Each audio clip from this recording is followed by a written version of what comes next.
Hello दोस्तों, नमस्कार। स्वागत है एक बार फिर से आप सभी का अपने प्रिय चैनल पर। दोस्तों आपको बता दें जो अभी की सबसे बड़ी खबर आ रही है, जहां पर सीमा विवाद सुलझाने को पीछे हटने लगी है भारत चीन की सेनाएं। जी हां दोस्तों, गोगरा हॉट स्प्रिंग से 3 दिन में इनकी होगी वापसी। जी हां दोस्तों, चीन और भारत आपस में दोस्तों समाधान निकाल चुके हैं। बहुत बड़ी खबर निकल कर सामने आ रही है दोस्तों, और साथ ही साथ उससे भी बड़ी खबर आपको बताएंगे, जहाँ पर भारत पाकिस्तान सीमा पर पहुंच चुके हैं अमित शाह जी। जी हाँ दोस्तों, बताएंगे क्या है सबसे बड़ी वजह दोस्तों इसके पीछे की, और साथ ही साथ आपको बताएंगे जहां पर चीनी सेना के पीछे हटते ही एक्टिव मोड में आ गई इंडियन आर्मी। सेना प्रमुख का आज लद्दाख दौरा। जी हां दोस्तों, और साथ ही आपको बताएंगे जहां प्रधानमंत्री नरेंद्र मोदी जी के साथ साथ लोकसभा 2024 चुनाव को लेकर दोस्तों अब आया है ओवैसी का बयान। बताएंगे दोस्तों क्या कहा इन्होंने, तो हर तरह की जानकारी आपको भी बताने वाले, तो आराम से बने रहेगा वीडियो के अंत तक। और अभी खबरों में आगे बढ़ने से पहले हमेशा की तरह दोस्त अपने भारत देश को नंबर 1 देश बनते हुए देखना चाहते हैं और मानते हैं कि अपना भारत गर्व करने वाला देश है, तो इस वीडियो को भी कर दीजिए लाइक, चैनल को कर दीजिए सब्सक्राइब, बेल आइकन दबाइए, साथ ही कमेंट बॉक्स में लिख दीजिएगा जय हिंद। जी हाँ दोस्तों, तो चलते हैं पहली और सबसे बड़ी खबर की तरफ, जहाँ सीमा विवाद सुलझाने को पीछे हटने लगी है भारत चीन की सेनाएं। गोगरा हॉट स्प्रिंग से 3 दिन में होगी इनकी वापसी। जी हाँ दोस्तों, भारत और चीन के बीच 2 साल से चले आ रहे सीमा विवाद का अब अंत होता नजर आ रहा है, क्योंकि दोनों देशों की सेना पूर्वी लद्दाख के गोगरा हॉट स्प्रिंग्स इलाके से पीछे हटने को राजी हो गई है। दोस्तों ये प्रोसेस गुरुवार को शुरू भी हो चुका है और उम्मीद जताई जा रही है कि सैन्य बलों की वापसी की प्रक्रिया 12 सितंबर तक पूरी हो जाएगी। विदेश मंत्रालय ने बताया है कि गोगरा हॉट स्प्रिंग के पेट्रोलिंग पॉइंट 15 से सेनाओं की वापसी शुरू हो चुकी है। इस जगह पर दोनों सेनाओं के बीच पिछले 2 साल से गतिरोध बना हुआ था। उधर चीन की ओर से भी सैन्य बलों के पीछे हटने की सहमति पर मुहर लगाई गई है। बहुत बड़ी खबर दोस्तों, विदेश मंत्रालय के मुताबिक दोनों पक्षों ने वार्ता जारी रखने और भारत चीन सीमावर्ती इलाकों में वास्तविक नियंत्रण रेखा के पास शांति बहाल करने पर सहमति जताई है। जी हां, साथ ही दोनों देश कमांडर लेवल की वार्ता में शांति बहाल करने को लेकर भी राजी हो गए हैं। जी हां दोस्तों, ऐसे में ये अचानक ही हुआ है दोस्तों कि चाइना ने भारत की बात मानी है दोस्तों, क्योंकि भारत हमेशा से चीन को प्यार से समझाता आ रहा है। दोस्तों हर बार भारत पहले से ही पहल कर रहा है मीटिंग बैठाने की, बातचीत से मामले को सुलझाने की, लेकिन दोस्तों बार बार चीन नहीं मान रहा। जब अपना भारत आक्रामक हुआ दोस्तों, तब इस आक्रामकता को देखकर चीन अब पीछे हटने को राजी हो चुका है दोस्तों, और गुरुवार से ही पीछे हटना शुरू भी हो चुका है। ऐसे में अपने भारतीय सेनाओं के पावर का लोहा मानते हैं आप लोग दोस्तों, और मानते हैं कि अपना भारत आगे से किसी को कुछ नहीं कहता दोस्तों, और पीछे से छोड़ता भी नहीं है। तो कमेंट सेक्शन में जय हिंद जय भारत जरूर लिखिएगा दोस्तों। और चलते हैं अगली खबर की तरफ इसी से जुड़ी, जहां पर चीनी सेना के पीछे हटते ही एक्टिव मोड में आई इंडियन आर्मी। सेना प्रमुख का आज लद्दाख दौरा। जी हां दोस्तों, भारतीय थल सेना प्रमुख जनरल मनोज पांडे जी आज यानी शनिवार को लद्दाख का दौरा कर रहे हैं दोस्तों। भारतीय सेना के सूत्रों ने समाचार एजेंसी ANI को इस बात की बहुत बड़ी जानकारी दी है दोस्तों, जिस प्रकार से चीन और भारत दोस्तों अपने सेनाओं को पूर्वी लद्दाख में गोगरा हॉट स्प्रिंग इलाके से सैनिकों के पीछे हटा रहे हैं। इस लिहाज से थल सेना प्रमुख का ये दौरा बहुत अहम माना जा रहा है दोस्तों। ऐसे में आपकी क्या राय होने वाली है, कैसे ये सब पॉसिबल हो पाया है दोस्तों? आपको जो भी लगता हो सुझाव राय जरूर दीजिएगा, और इस वीडियो को अधिक से अधिक शेयर कर दीजिएगा दोस्तों व्हाट्सएप, फेसबुक, ट्विटर पर। चलते हैं अगली खबर की तरफ, जहाँ पर भारत पाकिस्तान सीमा पर पहुंचे अमित शाह जी जवानों के बीच गुजारेंगे रात। जी हाँ दोस्तों, आज जाएंगे जोधपुर। बता दें केंद्रीय गृह मंत्री अमित शाह जी अपने 2 दिवसीय राजस्थान दौरे को लेकर शुक्रवार देर शाम जैसलमेर पहुंचे। जैसलमेर हवाई अड्डे पर केंद्रीय राज्य मंत्री Kailash Chaudhary, border security force के महानिदेशक पंकज सिंह और भाजपा के अन्य नेताओं ने उनका स्वागत किया। हवाई अड्डे से अमित शाह जी BSF के डावला साउथ सेक्टर पहुंचे, जहां पर कल रात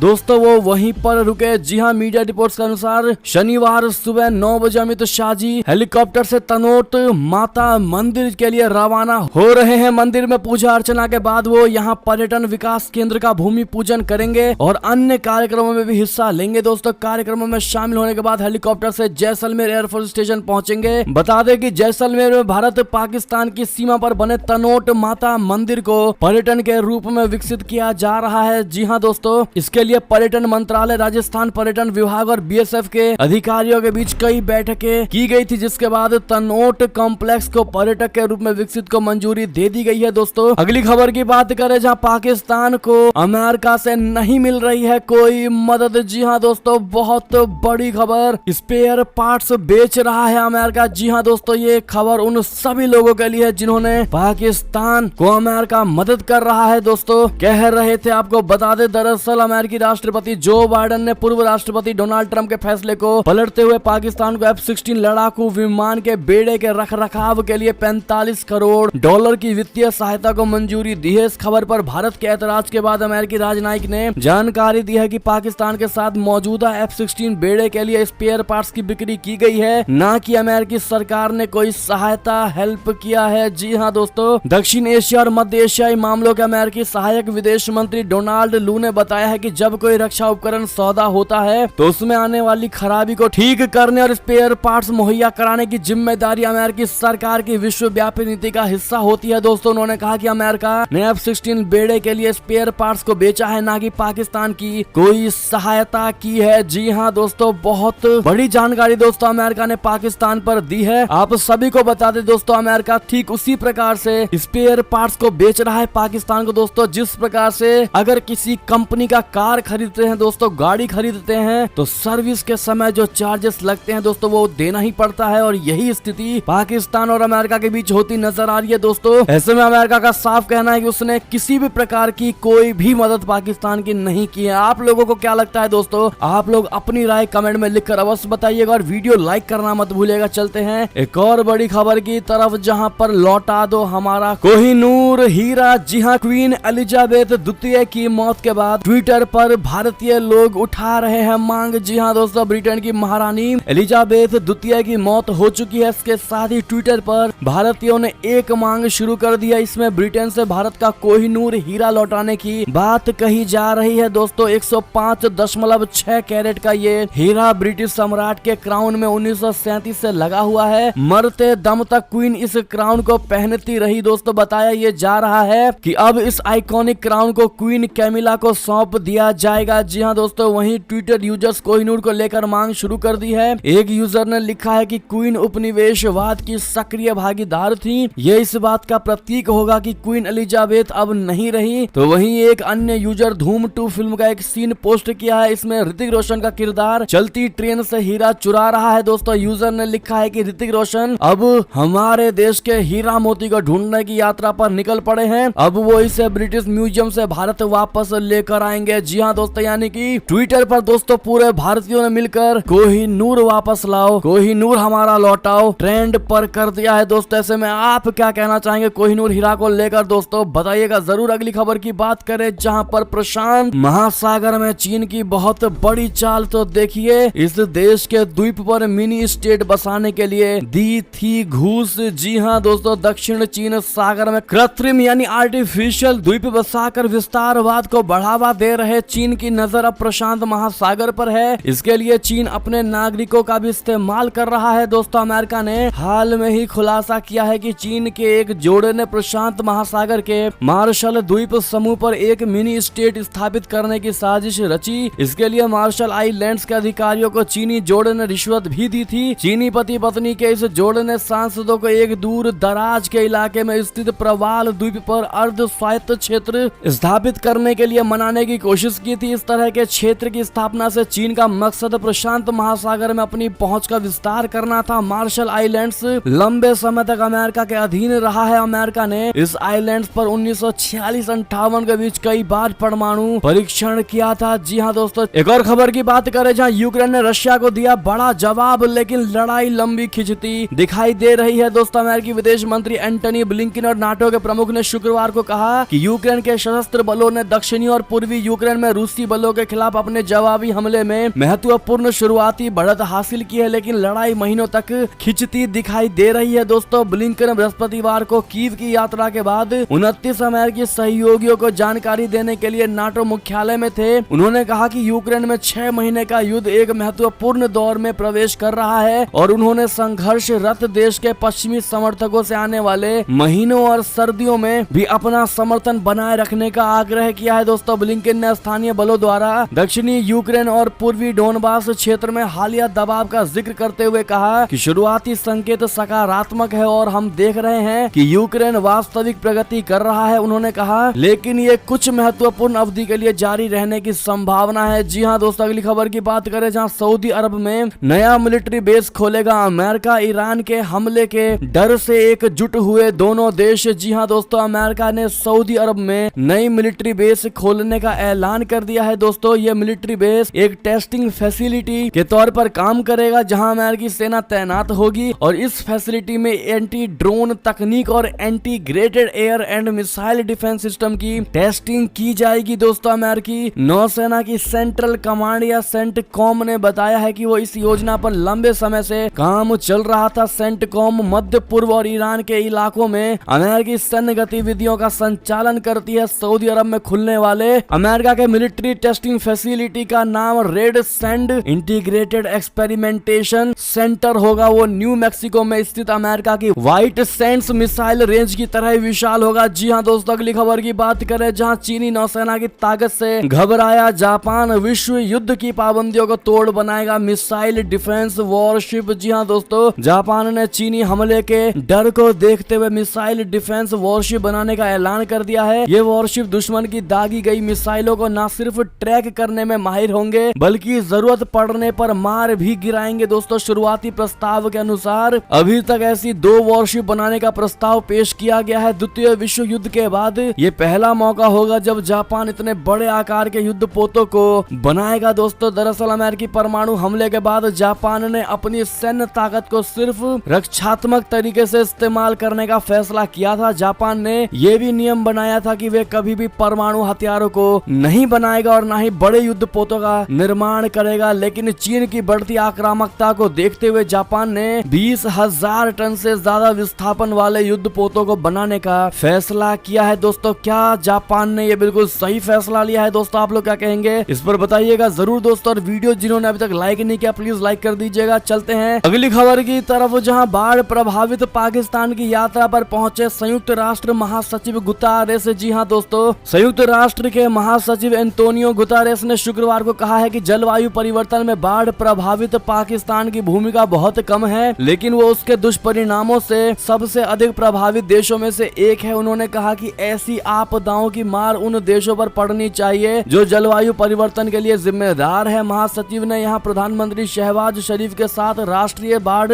मोचन एवं समन्वय केंद्र के दौरे के दौरान ये बात कही। दोस्तों, केंद्र में उन्हें बाढ़ की स्थिति तथा प्रभावित क्षेत्रों में चलाए जा रहे बचाव एवं राहत कार्यों के बारे में बताया। अगली खबर की बात करें दोस्तों, जहां पर मोदी जी ने की है नॉर्वे के प्रधानमंत्री जोनास गेर स्टोर से की बातचीत और इन मुद्दों पर हुई चर्चा। जी हां दोस्तों, प्रधानमंत्री नरेंद्र मोदी जी ने शुक्रवार को नॉर्वे के प्रधानमंत्री जोनास गेर स्टोर से दूरभाष पर बातचीत की, यानी टेलीफोन पर बात की। प्रधानमंत्री कार्यालय की विज्ञप्ति के अनुसार दोनों नेताओं ने द्विपक्षीय और आपसी हित के अंतर्राष्ट्रीय विषयों पर परस्पर चर्चा की। चर्चा के मुख्य विषयों में विकासशील देशों में नवीकरणीय ऊर्जा परियोजनाओं के लिए जलवायु परिवर्तन संबंधी वित्तीय सहायता जुटाने का भी मुद्दा शामिल था। दोस्तों, वक्तव्य के मुताबिक प्रधानमंत्री मोदी जी ने विकासशील देशों को जलवायु परिवर्तन को रोकने संबंधी परियोजनाओं के लिए समय से और पर्याप्त मात्रा में वित्तीय सुविधा उपलब्ध कराने के महत्व पर जोर दिया। बयान में कहा गया है कि श्री मोदी जी ने इस मुद्दे पर प्रधानमंत्री श्री स्टोर की प्रतिबद्धता की सराहना की। जी हां दोस्तों, अगली खबर की बात करें जहां पर महारानी एलिजाबेथ द्वितीय के निधन पर शोक की लहर, 96 तोपों की सलामी दी गई, राजकीय शोक हुआ शुरू। जी हां दोस्तों, ब्रिटेन में महारानी एलिजाबेथ द्वितीय के स्कॉटलैंड के बालमोरल कैसल स्थित आवास पर निधन के एक दिन बाद शुक्रवार को ब्रिटेन में राजकीय शोक जारी है। इसी बीच महारानी के आवास के इर्द गिर्द श्रद्धांजलि देने वालों का तांता लग चुका है। लंदन के बर्किंघम पैलेस और बर्कशायर में विंडसर कैसल के बाहर भारी भीड़ जमा हो गई दोस्तों, जिसमें कई लोगों ने 70 साल तक राज करने वाली महारानी के निधन पर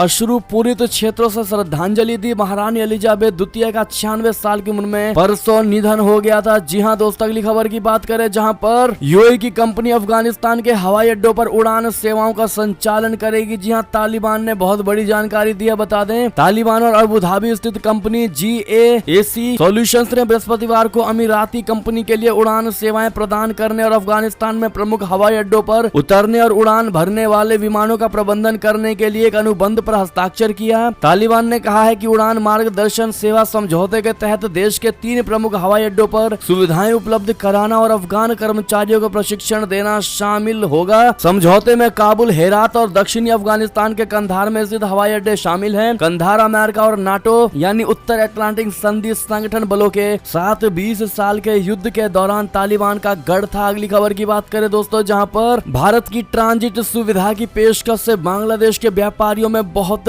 बड़ा उत्साह। जी हां, बांग्लादेश का कारोबारी समुदाय प्रधानमंत्री बेगम शेख हसीना की इस हफ्ते हुई भारत यात्रा के दौरान बनी सहमतियों से उत्साहित है दोस्तों। हर्षोल्लास है। नई दिल्ली में प्रधानमंत्री मोदी जी के साथ बेगम शेख हसीना की बातचीत के बाद जारी साझा बयान में बताया गया था कि भारत अब बांग्लादेश से नेपाल और भूटान को होने वाले निर्यात के लिए अपने यहाँ मौजूद मार्गों का इस्तेमाल करने देगा। जी हाँ, ये ट्रांजिट सुविधा निःशुल्क दी जाएगी। अब बांग्लादेश के व्यापारी भारत में निश्चित किए गए कस्टम केंद्रों, हवाई अड्डों और बंदरगाहों का नेपाल और भूटान तक निर्यात के लिए इसका इस्तेमाल कर सकेंगे। दोस्तों, ढाका स्थित think tank centre for policy and dialogue में विशिष्ट फेलो प्रोफेसर मुस्तफिजुर रहमान ने अखबार बांग्लादेश बिजनेस स्टैंडर्ड से बातचीत में कहा कि अब इसके साथ ही बांग्लादेश, भूटान, भारत और नेपाल के बीच मोटर वाहन समझौता किया जाना चाहिए, जिससे नई मिली सुविधा का कारगर से ढंग से इस्तेमाल किया जा सके। आप क्या कहना चाहेंगे दोस्तों, इस पर राय सुझाव जरूर दीजिएगा। एक और खबर की बात करें, जहां पर परमाणु हथियार बनाने की जिद पर अड़ा तानाशाह Kim Jong Un, nuclear policy नहीं बदलेगा नॉर्थ कोरिया। जी हां दोस्तों, उत्तर कोरिया ने अपने परमाणु हथियार कार्यक्रम में किसी भी तरह के बदलाव से इनकार कर दिया है। दोस्तों, तानाशाह किम जोंग उन ने कहा है कि उनके देश की परमाणु स्थिति अब अपरिवर्तनीय है। सेना को अपने विवेक के आधार पर देश की रक्षा के लिए परमाणु हथियारों का इस्तेमाल करने की अनुमति है। सरकारी मीडिया ने बताया है कि उत्तर कोरिया ने एक कानून पारित किया है जिसमें रक्षा के लिए परमाणु हमला करने का अधिकार दिया गया है। दोस्तों, किम ने कहा कि ये कानून परमाणु निरस्त्रीकरण को लेकर किसी भी तरह की बातचीत को प्रतिबंधित करता है। ये कदम ऐसे समय में आया है जब पर्यवेक्षकों का कहना है कि उत्तर कोरिया 2017 के बाद पहली बार परमाणु परीक्षण फिर से शुरू करने की तैयारी कर रहा है। ऐसे में वैश्विक सुरक्षा को लेकर चिंता और बढ़ सकती है। दोस्तों, एक और खबर की बात करें, जहां पर अंतरराष्ट्रीय मुद्रा कोष यानी IMF की बहुत बड़ी चेतावनी। कहा 2023 में आर्थिक मंदी का है डर, महंगाई अगर बढ़ी तो खराब हो जाएंगे हालात। जी हां दोस्तों, अंतरराष्ट्रीय मुद्रा कोष IMF की प्रबंध निदेशक क्रिस्टालिना जॉर्जीवा ने कहा है कि 2022 के मुकाबले साल 2023 आर्थिक लिहाज से खराब हो सकता है। उन्होंने आशंका जताई है कि महंगाई बढ़ने से हालात ज्यादा खराब हो सकते हैं। हालांकि उन्होंने अपने बयान में भारत की विकास दर में वृद्धि को बेहतर बताया, लेकिन चेतावनी भी दी है कि वैश्विक मंदी पूरी दुनिया के विकासशील देशों से लेकर ताकतवर देशों को अपनी चपेट में ले सकती है। दोस्तों, CNBC TV 18 के साथ साक्षात्कार में IMF चीफ क्रिस्टालिना जॉर्जीवा ने कहा है कि वैश्विक महंगाई अपेक्षा से अधिक खराब हो सकते हैं। क्या दुनिया अब मंदी की ओर देख रही है कि सवाल पर IMF प्रमुख ने कहा, मैं आपको जो बता सकता हूं वो ये है कि जितना हमने सोचा था कि कोरोना महामारी, यूक्रेन रशिया युद्ध के बाद सामने आने वाले परिणाम महंगाई के दुष्परिणाम के रूप में सामने आ सकते हैं। जी हां दोस्तों, एक और खबर की बात करें, जहां पर अमेरिका में 1,45,00,000 बच्चे कोरोना पॉजिटिव, स्वास्थ्य विभाग में मच गया हड़कंप। जी हां दोस्तों, अमेरिकन एकेडमी ऑफ पीडियाट्रिक्स और चिल्ड्रन हॉस्पिटल एसोसिएशन की ताजा रिपोर्ट के मुताबिक दुनिया के सबसे शक्तिशाली और स्वास्थ्य सेवाओं के मामले में आगे रहने वाले अमेरिका में फिलहाल 1,45,00,000 से कहीं ज्यादा बच्चे कोविड-19 से संक्रमित हैं। इनमें से 3,43,000 से अधिक मामले पिछले 4 हफ्तों में सामने आए हैं। जी हां दोस्तों, बात करें एक और खबर की, जहां पर भाजपा ने 15 राज्यों के प्रभारी बदले। 2024 चुनाव से पहले बेहद अहम होगी इनकी भूमिका। जी हां दोस्तों, भाजपा ने संगठन में बहुत बड़ा बदलाव कर दिया है। पार्टी ने 15 राज्यों या क्षेत्रों के संगठन प्रभारी और सह प्रभारियों को बदल दिया है। दोस्तों, अगले वर्ष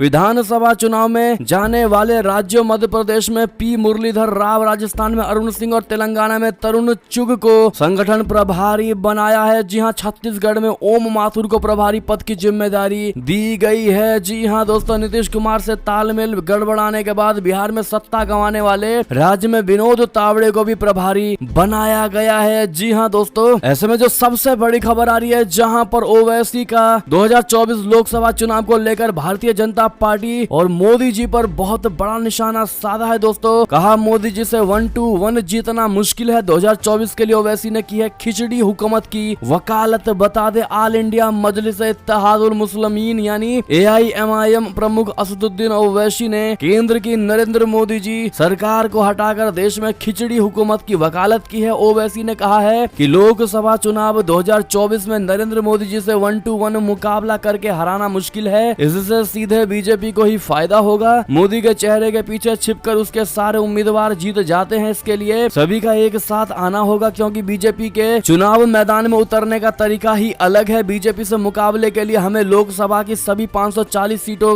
पर लड़ना होगा। असदुद्दीन ओवैसी ने ये बातें शुक्रवार को एक नेशनल चैनल से बातचीत के दौरान कही है। दोस्तों, असदुद्दीन ओवैसी ने बातचीत के दौरान नीतीश कुमार को लेकर भी बहुत बड़ी बात कही। ओवैसी ने कहा कि नीतीश कुमार गोधरा कांड के वक्त रेल मंत्री थे, तब उन्होंने कोई कार्रवाई नहीं की। 2002 के दंगों के समय वे बीजेपी के साथ थे। इसके बाद नीतीश कुमार ने बीजेपी के साथ सरकार भी बनाई, फिर उन्होंने 2015 में बीजेपी का साथ छोड़ दिया। 2017 में एक बार फिर मोदी जी के साथ चले गए, एक बार फिर बीजेपी से जुदा हो गए। ओवैसी ने कहा कि नीतीश कुमार कहां ठहरेंगे ये किसी को मालूम नहीं। लेकिन दोस्तों, जिस प्रकार से लोकसभा 2024 के चुनाव को लेकर मोदी जी पर और मोदी सरकार पर दोस्तों निशाना साधने की कोशिश की है ओवैसी, ऐसे में आपकी राय और सुझाव तो बनती ही है। दोस्तों, जिस प्रकार से पूरा विपक्ष एकजुट होने को कह रहा है, दोस्तों क्या एकजुट होने के बावजूद भी मोदी जी को टक्कर दे पाएंगे? दोस्तों, आपको क्या लगता है? राय सुझाव जरूर दीजिएगा। एक और खबर की बात करें जहां पर BMC चुनाव से पहले बहुत बड़ा दाव, शरद पवार को भी दर्द देने लगे एकनाथ शिंदे, भरोसेमंद को तोड़ा। जी हां दोस्तों, उद्धव ठाकरे को सत्ता से बेदखल करने और शिवसेना पर भी उनकी दावेदारी को कमजोर करने के बाद एकनाथ शिंदे गुट ने अब एनसीपी चीफ शरद पवार को करारा झटका दिया है। एनसीपी के सीनियर नेता और शरद पवार के करीबी रहे अशोक गावड़े ने पार्टी छोड़कर एकनाथ शिंदे गुट के साथ जाने का फैसला लिया है। उन्होंने बुधवार को ही अपने समर्थकों के साथ मीटिंग की थी और उसके बाद एकनाथ शिंदे संग जाने का फैसला लिया था। 2 दिन पहले ही अशोक गावड़े ने एनसीपी से इस्तीफा दे दिया था। इस बीच गावड़े ने पार्टी छोड़ते ही पूर्व मंत्री जितेंद्र आव्हाड, विधायक शशिकांत शिंदे और अन्य नेताओं पर हमला बोला। जी हाँ दोस्तों, ऐसे में उद्धव ठाकरे के बाद दोस्तों अब शरद पवार को भी दर्द देने लगे एकनाथ शिंदे। क्या कहते हैं आप लोग? राय सुझाव जरूर दीजिएगा। अगली खबर की बात करें जहां पर मुस्लिम शख्स ने की शिकायत तो एक्शन में आई योगी सरकार, दे दिया बड़ा आदेश। बता दे उत्तर प्रदेश सरकार ने अहम कदम उठाते हुए आदेश दे दिया है कि राज्य के सभी सरकारी अस्पतालों में उर्दू में भी साइन बोर्ड और नेम प्लेट लिखे जाएंगे। जी हाँ दोस्तों, ये फैसला यूपी सरकार ने उन्नाव निवासी मोहम्मद हारून की एक शिकायत के बाद लिया है, जिन्होंने कहा था कि कई सरकारी विभाग राज्य की दूसरी आधिकारिक भाषा होने के बावजूद साइनेज पर उर्दू को छोड़ रहे हैं। राज्य के सभी मुख्य चिकित्सा अधिकारियों यानी CMO को निर्देश दिया गया है कि अस्पतालों में डिस्प्ले पर नेम प्लेट, साइन बोर्ड और अन्य जानकारी हिंदी के साथ उर्दू में भी लिखी जानी चाहिए। दोस्तों, योगी सरकार द्वारा इस